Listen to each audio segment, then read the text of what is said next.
Vamos a ver los quimioreceptores centrales.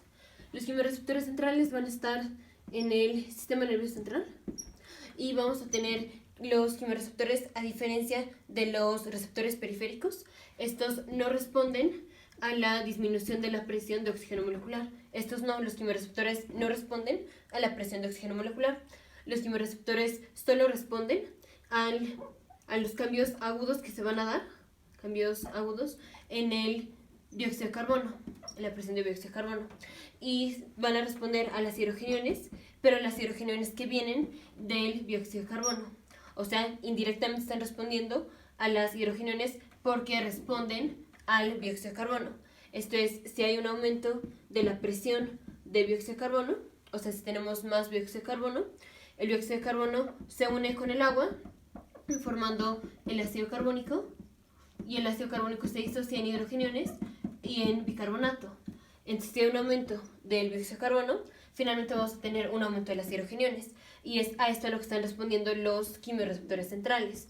Aquí, si hay un aumento de las hidrogeniones, va a ser, o puede ser porque tengamos un aumento del dióxido de carbono. Entonces, solo cuando las hidrogeniones vienen de un aumento del dióxido de carbono, van a responder los quimioreceptores centrales. Ahora, cuando tenemos un paciente que está hiperventilando, la compensación que se va a dar va a ser más por los quimioreceptores centrales que por los receptores periféricos. Y cuando tenemos un paciente que tiene hipoxia crónica, como es por ejemplo un paciente que tiene EPOC, sus quimioreceptores, los quimioreceptores se van a adaptar. O sea, este es un paciente que ya de por sí se la vive con aumento de la presión de dióxido de carbono. Y dijimos, los quimioreceptores responden a los cambios agudos que se dan en la presión del dióxido de carbono. Entonces, como este es un paciente que ya se la va a vivir crónicamente en un aumento de la presión de dióxido de carbono, los quimioreceptores se adaptan. Y entonces ya los quimioreceptores no van a ser estimulados por el aumento de la presión de dióxido de carbono, porque se adaptaron los quimioreceptores. Entonces, los quimioreceptores centrales no responden a la disminución de la presión de oxígeno molecular, solo responden a los cambios agudos de la presión de dióxido de carbono y a las hidrogeniones que vienen por un aumento de la presión de dióxido de carbono.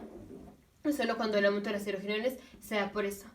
Y cuando los pacientes se pasan en aumento de presión de dióxido de carbono de forma crónica, como son los pacientes con EPOC, se adaptan los quimioreceptores, porque dijimos, solo responden a los cambios agudos. Y cuando tenemos un paciente que está hiperventilando, que está disminuyendo la presión de dióxido de carbono, porque el paciente está sacando el dióxido de carbono, los receptores que más van a contribuir a la compensación van a ser los quimioreceptores centrales. Nos vemos en el siguiente video de futuros médicos, científicos e ingenieros.